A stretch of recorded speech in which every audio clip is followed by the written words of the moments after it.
I believe we are live right now. Hello, Apple Insider viewers. It's been a busy afternoon already, and we're still getting some of our stuff together to talk to you, our faithful reader and our faithful viewer, about what we saw today with Tim Cook and a wide host of characters on stage in Cupertino. Andrew, what was your highlight of the event? Well, let's see if I know we're going to make this a little bit shorter today, but let's see if we can make sure we get some people in here before we start breaking everything down. It was a very packed event. Like, there was a surprisingly large amount of stuff to go through for such kind of an event that people thought was going to be just a couple big announcements. I was expecting we had seen pieces of just about everything coming down the pike as we went. We had heard rumors about a gaming service. We'd heard rumors about all of the production of all the television shows. We'd heard rumors about the credit cards.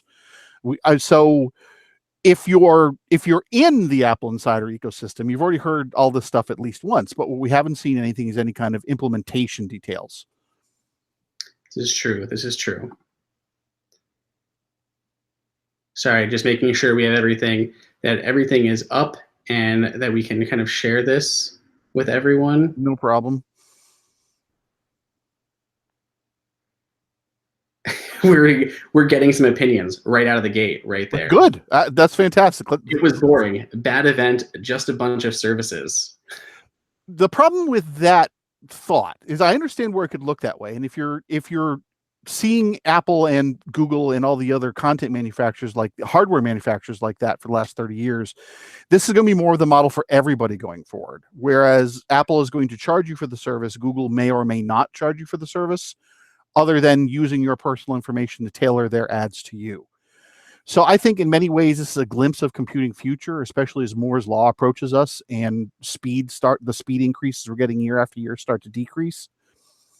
Whether or not what Apple's rolling out today and in the fall for a lot of this stuff makes any difference at all in the long run has yet to be seen. So we're going to be keeping an eye on that as we go. And obviously, Apple's financial results pointed to this future with them saying, well, we're not talking about iPhone sales anymore. They stopped breaking out individual Mac sales as far as which Mac was which a decade ago. So I think this is the future of computing for the vast majority of people. Maybe not for you, the savvy Apple Insider audience listener and viewer and reader, but for the 99% of the people that you encounter at the supermarket, that's what you're going to be looking at. Yes, it seems like everyone is pretty generally happy about the event, but people still wanted some hardware. I'm seeing so many comments in flooding right now of just, where is AirPower? Why isn't AirPower out yet? We thought it was I'm with that. I wrote an editorial last year in Apple Insider about Apple shouldn't really pre-announce products. We're super late on a Mac Pro. We're horrifyingly late on a Mac Pro. The AirPower, I think we're on month, let's see, let me do some quick math. We're on month 17 of AirPower Watch. Mm-hmm. So, I mean, this has been a long time. And don't forget, AirPower was announced with the iPhone 10. So this isn't something that they just said at Christmas is coming this year. This has been a long time in coming. So yes, I would like to have seen a new iPod Touch. I wasn't expecting it. I would have liked to have seen the AirPower. I was expecting that, to be completely honest. I mean, it was baked into iOS 12.2, which is shipping today. So you'd think with that inclusion, that release would have come like right preceding it, just like the AirPods 2 did. I suspect that it and an iPod Touch we're going to see in a press release in the next month. It seems likely. I mean, why bother including it with 12.2 if you're just going to delay it further? It might as well. Shipping should be imminent. We saw that last report last week from DigiTimes saying late March. We are officially in late March. It's got to be around the corner. Let's be clear about DigiTimes. They're not great at saying that the iPhone will be this fast or have this much RAM. What they are good at is supply chain. They're good at saying this supplier has just ramped up to deliver 2 million of this Apple product. Now, what that Apple product is, they may completely miss the guess on that.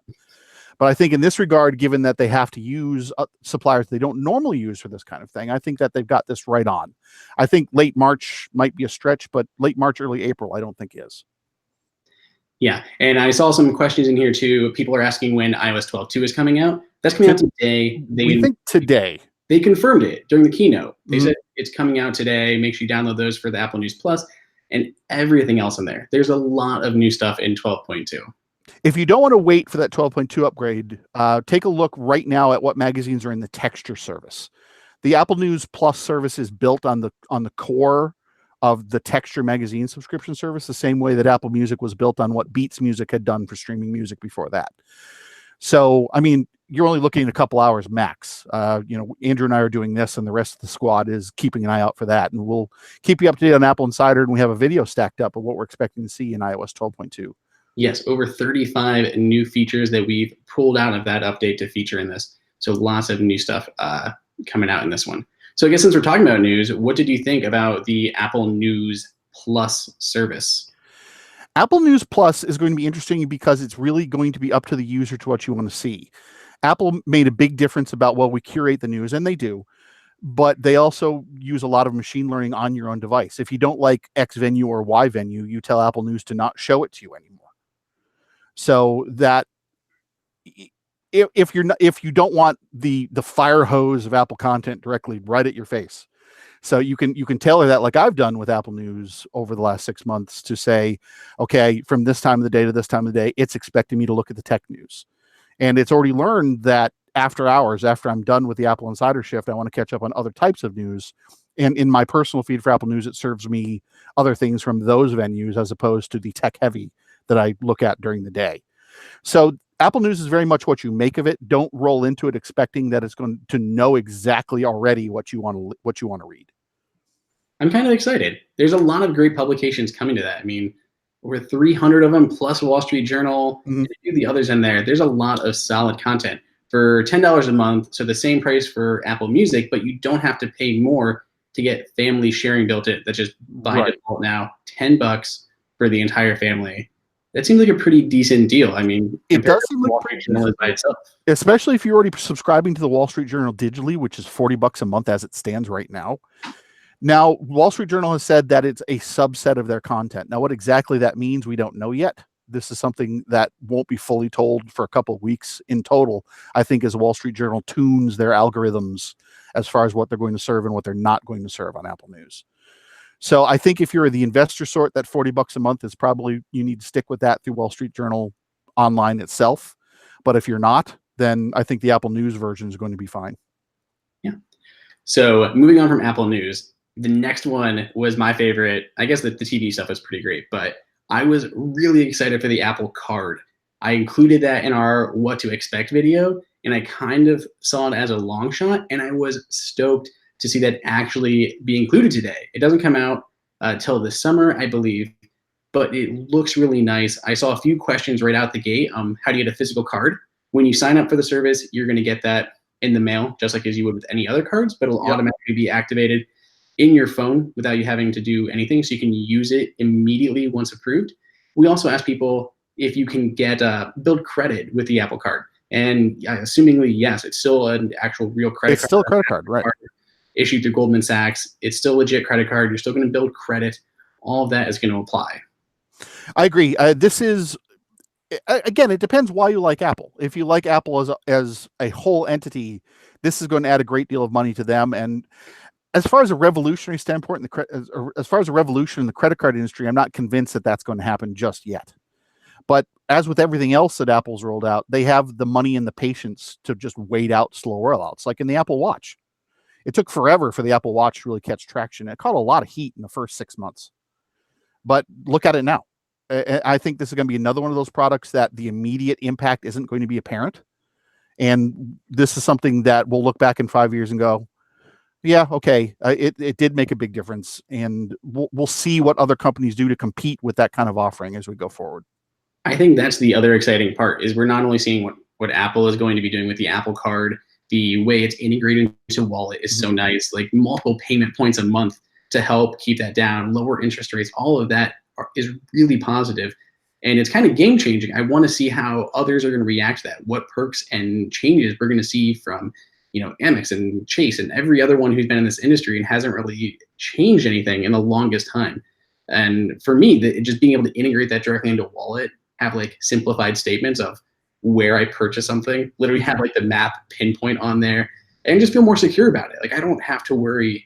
I feel like I don't have to worry much less with the Apple Card versus any other one. I've had cards stolen so many times, and whether it takes a little bit for it to show through, this seems so much more streamlined and right into your phone, no extra apps. It's really nice. Right. If nothing else, instant access to service with messages 24 hours a day is a game changer for a lot of people. Now, I don't think anyone is going to be shocked that this isn't going to be open to all Apple customers. I'm sure that this is going to be subject to creditworthiness checks and all that other thing. But if Apple pulls this off and Apple does very well on this, then this will trickle to the rest of the financial industry as we go. Yes, I'm reading through the questions, seeing if anyone else. It asks if we had someone ask here, or a couple people ask if the Apple Card is solely coming out with the U.S. first. Did you catch that, Mike? Was that just in the US first? We were talking about Apple fire hoses of data, and that's one of those today. I did not immediately catch that. I can look at that really quickly and continue to talk about other things as we go. Perfect. I know it will be accepted everywhere. It's still going to be a MasterCard, so right. Depending on where it's issued, it'll work everywhere in the world, just as any other credit card. So Mike is going to check on that and find out with certainty if that's going to be issued solely in the US at launch, or if it's going to be coming to others around the globe as well. A beautiful titanium card. That's very exciting. U.S. customers can now sign up for the latest news about Apple Card. Apple Card will be able to qualified customers in the United States this summer. So it'll be a U.S. first launch. Sounds good. Okay, so what was next on the docket? We went from Apple Card, was it the App Store, and the Apple Arcade next? Is that where we ventured to next, Mike? I have always had a problem with the App Store about the rush to the bottom. When the App Store first launched, games like Bejeweled were $10, and frankly, I was okay with that, because looking at consoles and looking at computer games at the time, you're still looking at 20, 30, 50, 60 bucks. I'm not sure that the App Store is as healthy as it could be with 99 cents or free with in-app purchases. I think that this is a good way to get high-end games that Andrew and I really, really like with the complexity of Civilization 6. Well, that's not listed on the titles that are coming, but that kind of complexity in games that you would normally expect from the Steam Store or one of the other PC gaming vendors, or even the App Store for Mac, that aren't designed to nickel and dime you to death and require whales to fund the continued development of the game. I agree. Civilization 6 was an amazing experience on iOS. I saw one of the ones I was most excited for was Where Cards Fall, which is from the developers of Alto's Odyssey and Alto's Adventure, two of my all-time favorite mobile games. So they're coming out with Where Cards Fall. They've been teasing it for a while now, and it looks really nice. So I'm excited to see that come, but I was not expecting this to launch across all platforms, including Apple TV and Mac. That was a nice surprise.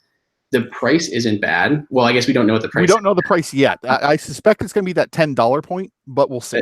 Apple likes that point. They do. Yeah, so I'm excited for that. It interested me more than I thought it would. I have been kind of annoyed with all these just low quality clones of games that keep coming out. I can remember the original App Store where you had those $10 games that people actually invested in. Crash Team Racing was on there, and Super Monkey Ball, and some of those original games that just no longer even work. Right. Now we're getting all these kind of rushed out, free to play, tons of in-app purchases, and while some of them are nice, I will admit I play Clash Royale a bit, and the Simpsons Tapped Out game I played literally since the first one was available. But you do get limited so much in how much you can even play without paying for things. I want a game that I can sit, play for hours, and kind of be happy with it. I agree. I think this is a net positive. So a lot of people are also asking where the iPod Touch is. So this service, the new gaming, the Apple Arcade, that launches in May. Is that right? May. That's correct. Oh, wait, no, I'm sorry. I think I'm wrong on that. I think it's actually the fall. Give me 30 seconds to check on that. Okay, double check. But whenever this launches, that seems like it would be a natural time to reintroduce that iPod Touch. One of the biggest markets for the iPod Touch is those kids who play games, and they need a great gaming device that works, online and offline. And introducing an iPod Touch with a new gaming service seems like a natural time to marry those together. The fall of 2019, by the way. It's not in May. This is the fall of 2019. Okay, so fall. Maybe we'll have to wait until fall for a new iPod Touch. We expected it last week with that barrage of hardware that we saw. But I'm still going to say sooner on that. I think fall is realistic to expect, but I'm still thinking April on that because I don't think that they're going to want to dilute flagship iPhones in the fall with an iPod Touch for $200 or $300. this is true, but it seems like an odd time just to drop a random piece of hardware with no connections to anything. And again, it's been an update in so long. This is just rumored. We've got a product number in Eurasian databases that suggest that there's an iPod Touch. It doesn't confirm there's an iPod Touch. We haven't seen an iPod Touch. We haven't seen any cases. We haven't. So this is still on the scale of rumors where 0 is we're 18 months out and 10 is it's tomorrow. We're about an 8.5 on that. So it's coming. We think it's coming. I'm actually more sure about a new iPod Touch than I was about an iPhone SE2 last year. But I'm pretty sure that this is sooner rather than later. So you want to move on? You want to go to the big? We got the two kind of topics: the Apple TV app, and then the Apple TV channels, I guess they call it. And then there's the Apple TV Plus. Which I think we can roll that all into one. And the having them split into two different services, all under the Apple TV app, is a good idea. The Apple TV channels looks like, other than local programming, is going to be a cord cutter's bonanza. It looks like it's literally pay per channel. It looks like if you only watch Nat Geo, then get Nat Geo, and you don't have to get the 10 other channels that are typically associated with Nat Geo. As far as local programming, we'll talk about that on AppleInsider in the future. There are ways to get your local programming into your Apple TV using over-the-air broadcast and antennas. We'll be discussing that more in the future. So with the combination of pay-as-you-go with that kind of thing, with the individual channels, with the combination of an antenna for your local channels, this could be it. Instead of giving DirecTV $75 a month plus. I agree. I was kind of surprised. We saw reports that Hulu was not going to be included, and Hulu was in there, as was Amazon Prime. Obviously, Netflix is a non-starter. They were vocal that they are not doing any of that. They had kind of not participated in that in the past. Mm-hmm. So still no Netflix, but there's a lot of really nice content that is baked in. There is a lot, and there's been a lot of conversation on AppleInsider about Apple's unique programming.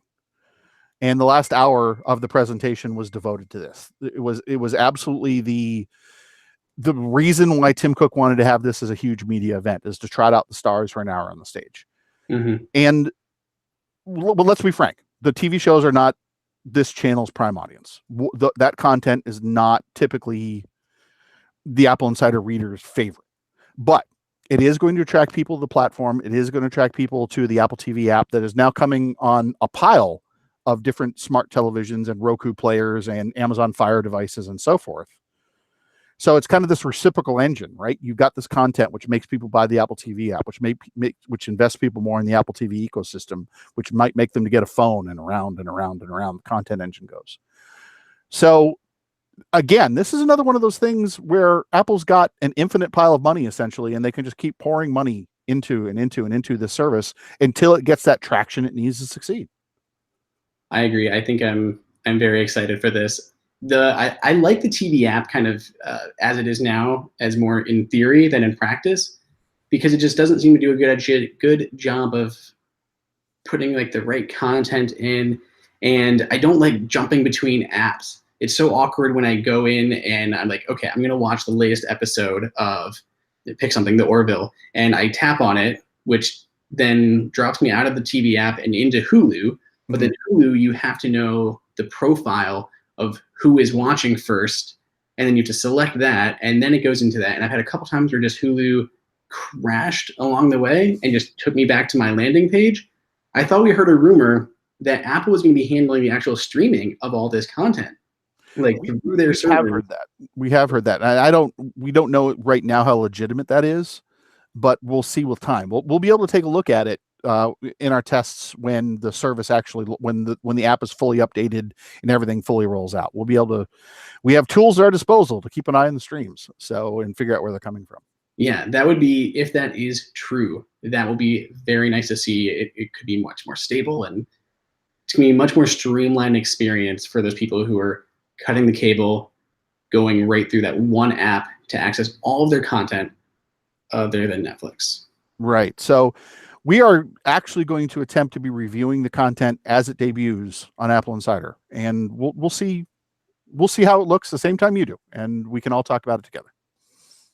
I'm excited. The shows looked good. The cinematic style was very nice, but we only got such a small taste of the actual content. We just got a lot of explainers about what the content is. So it'll be interesting to see how it all comes together. Well, I was with the Steven Spielberg. At least I'm interested. I was a much younger man when he did his Amazing Stories reboot decades ago. Wow. And with modern filmmaking, it'd be interesting to see what he brings to the party on that. Yeah, there's a lot of really big names, like a lot of names that I was very excited to see. I mean, we knew J.J. Abrams. We knew most of the stuff ahead of time of who was involved. Bill Murray and Spielberg and all these people. But we do. We have a running piece that we've been keeping updated for about 18 months over on Apple Insider, and we'll put it when this video is published. Besides just the live stream, we'll put a link to it in the notes on the YouTube post. Also wanted to mention, for everyone who was asking about iOS 12 earlier in the video, iOS 12.2 is out. It is released. You can download it now while you're watching us. Start putting it on there. We also have a video already out on our channel. It went live 5 minutes ago. Has every single new feature of iOS 12.2, what you can expect. And we will have another breakdown of the Apple News Plus service and what you can expect with that. So that'll be up in the next couple days or less time, depending on how swamped we get with the other hardware. Well, we've got all of our hardware coming in this week. We've got AirPods. We've got several different iMacs coming in, a couple different iPads. It's going to be a busy week at Apple Insider, both on the video channel and on AppleInsider.com. It is. So if you guys want to pay attention to all that, look for iMac, the 4K and the 5K units. We're going to have videos of those coming out on Tuesday. On Wednesday, we should get our first impressions of the AirPods 2 and the standalone wireless charging case. And throughout the week, we're going to have more stuff coming in. We're going to have the iPad mini, the iPad Air. We're going to have benchmarks, comparisons, buying guides, all of that on the Apple Insider YouTube channel and AppleInsider.com. And pro tip, when you're going to be on a YouTube video, turn off your notifications on your phone, because when your friends find you, they're going to hammer you till you die. This is true. This is a very good tip, Mike. Okay. Anyone have any other questions you want to throw in the comments? We don't know when the Apple Card is coming to Europe, US only at launch.